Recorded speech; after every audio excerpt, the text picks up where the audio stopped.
All right, there are many layers to this message, so let's buckle in and get ready for it. Also, I want you to say hello to Aslan. Come here, baby. What's it? We say hello. We're so big now. And Duchess, we got Arlo here. We got the whole fam. So, when we are exiting the void, when things start working out, when the manifestations start coming to fruition, when the timeline starts becoming your perceived reality, the mind is going to go through all sorts of things. The ego, the subconscious, the nervous system is going to go through many, many different experiences and layers of this ascension, pretty much. And so what's happening collectively is that I'm going to trust that you stay there.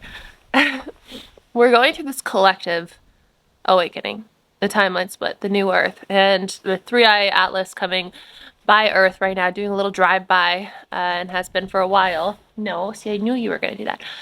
We're potentially getting these upgrades to DNA, and we are entering a new time on Earth. And with that, it's like there's the Great Awakening, but also there is, like, individually, I see and I feel that so many people are exiting this void, like we were talking about yesterday, like exiting this void that you've maybe been in, like multi-dimensionally. So like maybe one void for like 7 years, for a very long time. Maybe your whole life has been a void up until this point. Maybe like more obvious little voids, like my obvious little void the past 4 months now of being kind of stranded here in Ireland. And all that, I feel, like we said yesterday, you're coming through the birth canal and you are entering the new Earth, and you've collected all the codes, you've learned all the lessons so that you can go forward and do this learn teach in the new Earth. And maybe, and now I'm getting chills, maybe you've started to see like your manifestations like coming to fruition. You got a little taste of things starting to happen. Maybe what's so cool is that so many people are in the sleep hypnosis program, the Dream Life Sleep Hypnosis, and you guys are already messaging me about your dreams unraveling in front of you and like shifts happening within your reality, which is just so wild, because that's what happened with me when I started doing it. Is like immediately the next day, red hair, all these different manifestations, my dreams going wild, like my online stuff on TikTok and Instagram taking off for like the first time ever, really, and like a lot of growth there. And so like things just started shifting really quickly.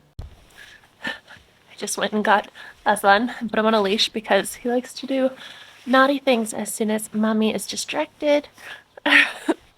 And so all these things are probably starting to come into your perceived reality that you've been calling in for your whole life, really. And the reason why they weren't able to happen yet, I think, is like that topic that I touched on of how I saw a channeler talking about how there's like this new wave of children about to be born into the world because of these upgrades that we're getting from Three Eye Atlas, and that this is like the most profound thing to ever happen on Earth. But it's like anything I think that you're going to create moving forward is going to be infused with this new consciousness, this new consciousness here on Earth. And so everything that you've gathered, you've been like a gatherer up until this point, and hopefully that's not too loud. You've been gathering all the codes, all the lessons that you've needed to gather. And now that the veil is about to be the thinnest in November, that we're getting all these new upgrades in the like next few days up until like throughout December, really. And so now that all this is happening, it's like I feel that it really finally gets to kind of come to an end, but begin as well. And as those manifestations start coming into your reality and you start seeing evidence of them, this is like the meat of the message, I think, is that the mind will have the potential, and will try, most likely, to get very attached to the outcome of what's working out, and will try and attach your worth and your value and your love and your acceptance to what you're perceiving as working out. Because you've maybe been in the void for so long in so many different layers, it will probably be quite shocking. Like whatever it is, if it's money, if it's love, if it's like health, whatever it is that you're calling in, when it starts happening, I think the really important thing to do is to not get attached to it, to not make it something that is like part of your identity. Because when you start identifying with anything external, or anything really in your physical form, even like when you make that your identity and you put your worth and you store your worth in it, you take away from your sovereignty, you take away from like your life force energy. Like I'm seeing the channel of you and your sovereignty and how powerful that is when you're in alignment with source, when you're in alignment with the I am that I am, when you are flowing from that place. And so even as these things start to really open up for you and whatever it is that you're calling in and writing into your reality, when they like you see it, you're gonna notice that your nervous system is gonna take a little time to calibrate to it. And one of one of the most important things that I think it comes with manifestation and with this quantum leaping and everything is normalizing what it is that you desire in your nervous system. And so a combination, really. So normalizing it in your nervous system, but also being aware. It's really only about awareness. Acknowledging, like, we're not trying to tell the ego, like, shut the fuck up. Like, I think it's fine to observe that you have an ego, that you have a mind, that you have these tendencies. By observing these things, you alchemize them. And so, like, say that things start working out for you, you are manifesting, you're doing the sleep hypnosis, you're writing in your reality that you want, you start seeing evidence of it in your perceived reality, and then the little ego, the little voice is like, oh my gosh, yes, I'm finally worthy, I'm finally, like, they're gonna love me now, they're gonna want me now, they're gonna blah blah blah, like other people are gonna approve of me now, like whatever it is, whatever that story is, and just sitting with it. That's how you regulate your nervous system. That's how you bring the truth through these illusions and these beliefs. And then you can just have a conversation with that part of yourself. So doing like internal family systems where you're acknowledging parts and like doing the parts work. And so you're giving a voice to that part of yourself that's saying, oh my gosh, I'm going to be loved now. I'm going to be accepted now. I'm going to be enough now. And you're like letting that voice play out rather than shut it up. I had a call with a client recently who was talking about like, how do I get this voice to just like be quiet? And I was like, it's not about getting it to be quiet. Because when we shove it away, we're just shoving like a little child version of ourselves, a little younger version of ourselves somewhere in the dark, and it doesn't get to express and let go of that energy that is stored. And so it's a very healing and freeing experience. It's like you are releasing like the last bits of those stories and those blocks. Now I'm getting chills with this. As you are sitting in awareness of what's coming up as all the manifestations are coming in. Try and say that again. So it's like you're really going to have this like final graduation almost from this layer, this paradigm that you've been in, this void that you've been in, until you've been in the actual perceived reality of the manifestations. The last little bit there is witnessing the last stories and the last parts of yourself come up with their stories of like worth and love and acceptance and all these illusions of separateness from source. And just by sitting with it, acknowledging it, listening to it like you would with a little child, like what would you do? Like your limbic system has the intelligence and the maturity of a 3-year-old. Your nervous system, part of your nervous system. And so when you're speaking with a child, like you're going to say like, oh, like that's really interesting. Like I completely hear how you're feeling that way, like listening.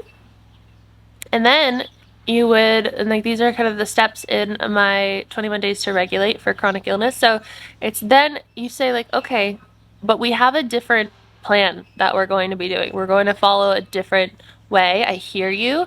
And you've been doing this like all on your own. Like when you're speaking to that part of yourself that comes up when it's getting all excited about the manifestations coming true. I understand that like you've been operating in this little realm of yours, in this little dimension of yours for so long, this like, trappedness in your body and your mind and your subconscious. And then you get to acknowledge that it's alone, acknowledge that it's doing its best, and say, here, I'm going to show you the new way. And then the new way would look like getting to a place where it's like detachment, right? So even if you didn't have these manifestations come into your reality, or even if they stopped right where they are, the growth stopped right where it is, like at the exactly where it is right now, even if that happened or backtracked, you are still going to be okay. When you find that, that's an energetic place to be in. So when you find the place that even if you lose it all, even if you gain it all, even if it stops right here, and if you find the place that you are still okay, no matter what, you are still loved and you are still worthy and you are still accepted, that is non-attachment. And that allows it to keep flowing in like a river, like this infinite abundance. And so that's being in your sovereignty, that's being in your truth. And that is being a vibrational match for everything that has been building up in the vortex. Like if you are familiar with the Abraham Hicks work. So it's like you have this vortex around you of everything that you desire. And by experiencing the things that you didn't want in your life, Abraham Hicks says that it's like a stick, and so on the other end of the stick is exactly what you do want. So by experiencing what you don't want, you immediately create what you do want. So every single time you've experienced something you don't want to any extent, you've created the life of your dreams. That's all in your vortex. And now as the veil is becoming the thinnest, as the new earth is shifting into a more the earth is shifting into a more heart-centered place, becoming the new earth, we are then having the opportunity to move with it, to shift with it, to do the work, or to celebrate the work paying off, where we then become a vibrational match for our vortex opening up and the manifestations coming into our reality, which is so exciting, right? I think it's okay to acknowledge that this is beautiful. And so to use that excitement into gratitude, because gratitude's not going to block your manifestations from coming in. And so right now, as like things are working out and as things are growing for me and things are expanding and coming into alignment like with what I've been writing in my sleep hypnosis, but also like what I've just been over the years and years and years of my work, of what I've been really manifesting into my life, as that's all pouring in, every single time I notice like another bit of growth, I say thank you, God, or thank you, angels and guides. I've been saying thank you, God, but also like the Rustling of Morning Stars, reality transurfing, that book that I refer to all the time with you guys.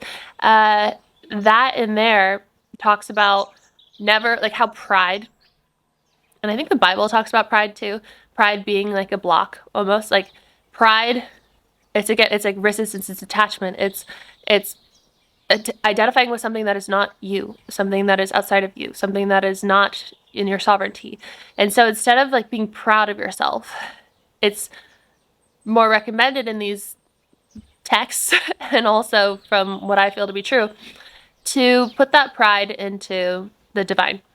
And so every single time you start to notice the momentum of things picking up and your manifestations coming into fruition, to allow it to keep being what it is meant to be and the potential that it has, to just keep putting that pride in the divine. Thank you, God. Thank you, angels and guides. Thank you, thank you, thank you, thank you.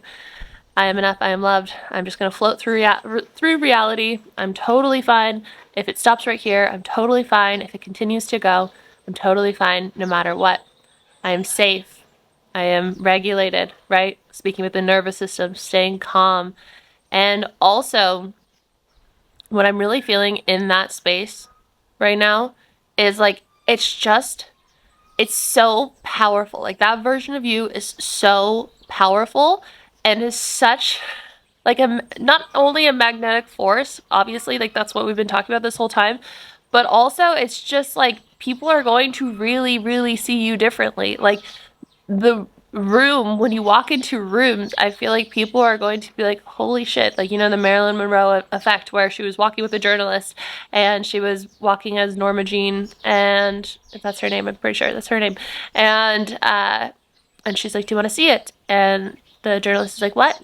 See what? And she's like, I'm gonna become Marilyn Monroe. She shifts energetically into Marilyn Monroe, and then everyone on the street starts turning to her and is like, oh my god, there's Marilyn Monroe. Ah, like out of nowhere. It's an energy shift. So as you are shifting into this timeline, individually and collectively in the new earth, but also in your sovereignty, it's going to be like heads turning. And like opportunities obviously are going to come to you. People are going to be like, what the heck are you? Like, what kind of alien are you? Maybe you've had people tell you that you're alien. Like, I remember I was in Sedona for a retreat one time, and we were in a kava bar, and and someone had like spotted me from across the room, and he came up to me, and he was a breathwork teacher. Him and his wife are breathwork teachers. But he told me, he's like, I saw the way that you're moving and your mannerisms, and I just want to tell you that I know you're an alien. And I love it because like it's obvious, it's like it's thoughts that I already have and I already acknowledge. I'm like, yeah, I know I don't feel very human. Like I feel more like a wanderer in the context of the law of one, and like it just, this feels like a foreign place. But I feel that I also am meant to be here. I feel like the planet is fascinating. But when that person said that, and like other people have said similar things, I was like, wow, I love Sedona for that reason, because people are so, that's so normal. I think those conversations are so normal, and like they're all about aliens there, and just really tapped in, and it's a powerful, potent place. It definitely is. I've been really called to going back there soon. I think in the spring is when I'm planning my trip to go back to the States and visit everyone and go to my sister's wedding and celebrate my birthday. And like, so many of my friends are pregnant with this new upgraded baby. And so it's a really, really beautiful time, a birthing time of the new earth and all your manifestations coming into your reality. And so the words spiritual warfare just keep coming through, and like had been right before I sat down for this. And so I don't love talking about that, just because, you know, whatever you put your attention to like has, I don't know, it doesn't, part of it, it gives momentum to it when you give attention to it, but at the same time, part of it shines the light to it. And what was coming through at some point in this message is like what I was just talking about, like you being super powerful and heads turning and everything, like you're becoming a lighthouse. And so a lot of people are probably going to be flocking to your energy and being like either in love with you or like obsessed with you. I don't think in like a creepy way, but like really, really drawn to your energy. Other people might really not like you, be very triggered by you because you're going to shine light on their own shadows. It's all part of the process. It's all part of the dance. But with that, with spiritual warfare, it's like, okay, so we're talking about it, we're bringing light to it, we're shining light in that realm. I think that it's like part of it is just it's almost like the spiritual warfare within your being, right? It's like the mind and the ego, like trying to, in ways, and I don't think that the mind and ego are evil, but in ways like just keep you away from shining too bright because of the stories and everything. I think it's more of like a neuroscience thing, like the stories and beliefs about being big and taking up space and all that. But I think that also, for some reason, another part of this is that, yeah, I guess it is important. So it's like, as we're moving into the new earth, as you know, you're doing the light work that you came to earth to do, and you are shining as bright as you are meant to be shining, there's going to be, in some dimension, in some realm, potentially, darker forces that don't want you to be that light. And all that I think that you have to do is continue to protect yourself. Like, I think that's really the only thing I have to note on that, is continue to protect yourself, continue to speak the truth, continue to know that when you fumble your words, when you're feeling like super tired, it could partially be your nervous system and subconscious not wanting you to change, but it also maybe could be in some realm like this darkness, this contrast, this service to self kind of energy, wanting to see if it can influence you and make you shine less bright because you threaten the agenda of what service to self entities could have in this realm. And so continuing to focus on the love, continuing to pour yourself, continuing to utilize your free will. So whenever I experience that and I can feel that it's that kind of thing, and maybe I'm low from being sick and having ascension symptoms, or being low from stress, or being low from whatever it is, if I start to notice an influence of that kind of energy coming into my thoughts or into my realm, then I just use my free will and I say, I command that any energy that is not for my highest good has no ability to influence me across any time, dimension, space, planes, or reality. Thank you, and so it is. So that's a longer version, but you can say something along those lines, and just by utilizing your free will and your choice, you can protect yourself. You can put up the layers, the boundaries, the golden light, the white light, whatever you want to do. By choosing that nothing can influence you, by choosing that you are safe, by choosing that you are protected, by choosing that you are sovereign, by choosing that your mind is not infiltrated by darkness, then you are immediately safe and protected. You are, that's the most powerful thing that you have, is your free will. And so you are a very powerful being, and never, ever, ever forget that. The bigger that you are, the brighter you're going to shine, and it's a beautiful thing, and there's nothing to fear about that. Continue to hold your boundaries up high, I think, is the most important thing. And continue to remember that you are not separate from source, and that none of this is at all signaling your worth or your value, and that you get to go home at the end of this, and that this is just a little bleep in time and you're just here to help in the shift and to experience the beauty of earth, to experience all the raw human emotions, all the beautiful emotions, including heartbreak, including confusion, including sadness, including anger. Like, this contrast is what makes the experience what it is. And so just sink into how beautiful that is, huh? And that we get to have Aslans. Yeah. It's like very into this part of the message. Sweet. So if you guys want to join me in the sleep hypnosis, I have that linked below. It's still on sale for $29. And any of my other programs that you want to join, my 21-day programs, my 12-week program. And I will leave you with that. I'll see you guys in the next message. I'm going to, I think, try and clean this glamping tent right now. I'm really dreading it. But it has to be done, and so I'm going to make it a positive thing, and I'm going to put on some good tunes or podcasts and just the whole thing. I can't move the camera right now. It's like tied to a chair, but with its bendy legs. But yeah, it's the big canvas tent that a lot of you guys have seen. And so I have to scrub it, I think, and then I'm going to probably store it here. I think I'm like 90% sure I'm going to just leave it here and then have a family friend sell it whenever someone is ready to buy it. And then I can travel lightly, because I'm still not clear on exactly where I'm going when I leave Ireland. I think I'll go to the farm in Italy for a while and see my potential new baby horse and spend time with Zima, the dog that has been living with me ever since I was there, really. Many of you guys know Zima, and then also Ladybug and Indy and all the other rescue horses. So I think it'll be really nice to kind of tap in there. But what I've been sharing with you guys recently is I feel most in alignment with getting a house somewhere. So I've been in contact with houses and places around Europe and Italy, really, by the ocean maybe, by a lake maybe. So we shall see. We shall see. But yeah, it'll make my life much easier to have less stuff. And also, I don't think that the tent can be on the farm anymore, because a lot of things have changed on the farm. And with that, I'll see you guys in the next video. Bye.